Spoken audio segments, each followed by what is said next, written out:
अंधकार से प्रकाश तक की यात्रा अध्याय 8। अंधकार का युग। बहुत समय पहले यूरोप एक अंधकारमय समय से गुजर रहा था। एक छोटे से धुंध भरे नगर में चर्च की घंटियां बज रही थीं। लोग गहरे वस्त्रों में पत्थरों की सड़कों पर चलते थे, मानो जीवन के हर कोने में उदासी छाई हो। यहाँ चर्च का शासन था और ज्ञान की रोशनी लोगों से दूर थी। अध्याय 2। फ्लोरेंस की शुरुआत। लेकिन बदलाव की हलचल इटली के फ्लोरेंस में शुरू हुई। यह एक जीवंत शहर था जहां व्यापारी, कलाकार और विद्वान मिलकर चर्चा करते थे। हमें अतीत के महान विचारों को वापस लाना होगा, एक विद्वान ने बाजार में कहा। इस शहर ने कला और ज्ञान का एक नया युग शुरू किया। अध्याय 3। प्राचीन ज्ञान का पुनर्जागरण। फ्लोरेंस के एक प्राचीन पुस्तकालय में विद्वान ग्रीक और रोमन ग्रंथों को पढ़ और अनुवाद कर रहे थे। मोमबत्तियों की रोशनी में उन्होंने प्राचीन ज्ञान को दोबारा खोजा। यह ज्ञान हर किसी तक पहुंचना चाहिए, उन्होंने कहा। यह पुनर्जागरण का पहला कदम था। अध्याय 4। महान कलाकारों का युग। लियोनार्डो दा विंची अपनी कार्यशाला में बैठकर मोनालिसा का चित्र बना रहे थे।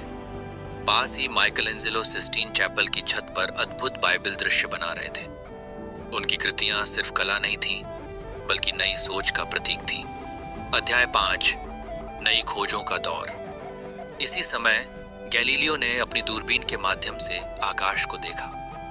हमारी दुनिया ब्रह्मांड का केंद्र नहीं है, उन्होंने कहा। दूसरी ओर जोहान गुटेनबर्ग ने प्रिंटिंग प्रेस का आविष्कार किया। अब किताबें आम लोगों तक पहुंचने लगी और ज्ञान का प्रसार तेज हो गया। अध्याय 6। साहित्य और विचारों का पुनर्जन्म। थिएटर के मंच पर विलियम शेक्सपियर हैमलेट प्रस्तुत कर रहे थे। उनके शब्द लोगों को सोचने पर मजबूर करते थे। उसी समय मार्टिन लूथर ने चर्च के दरवाजे पर 95 थीसिस ठोके, जिसने धार्मिक और सामाजिक क्रांति की शुरुआत की। अध्याय 7। कला और व्यापार का संगम। सिल्क रूट पर ऊंटों पर व्यापार का सामान लादकर व्यापारी दूर दूर तक यात्रा कर रहे थे। इस व्यापार ने संस्कृतियों को जोड़ा। वहीं कलाकार कुलीन महिलाओं के सुंदर चित्र बनाकर समाज के उच्च वर्ग में प्रसिद्ध हो रहे थे। अध्याय 8। शिक्षा और नवाचार का दौर। पुनर्जागरण। विश्वविद्यालयों में शिक्षा का नया युग शुरू हुआ। ज्ञान ही हमारी ताकत है, एक प्रोफेसर ने छात्रों से कहा। ये संस्थान नए विचारों और नवाचारों के केंद्र बन गए। अध्याय 9। नई दुनिया की खोज। जहाजों ने नई भूमि की खोज के लिए समुद्रों पर यात्रा शुरू की।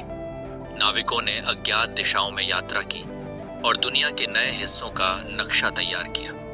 यह खोज ज्ञान और रोमांच का प्रतीक बन गई। अध्याय 10। अंधकार से प्रकाश तक। धीरे धीरे अंधकारमय गांव समृद्ध नगरों में बदलने लगे।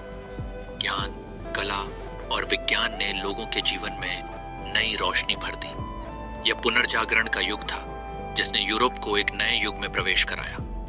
निष्कर्ष। पुनर्जागरण ने साबित किया कि जब मानवता ज्ञान, कला और नवाचार की ओर बढ़ती है, तो वह असंभव को भी संभव कर सकती है।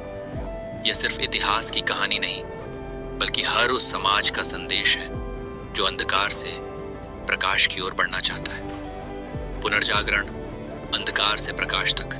यह कहानी एक युग का अंत और एक नए युग की शुरुआत थी।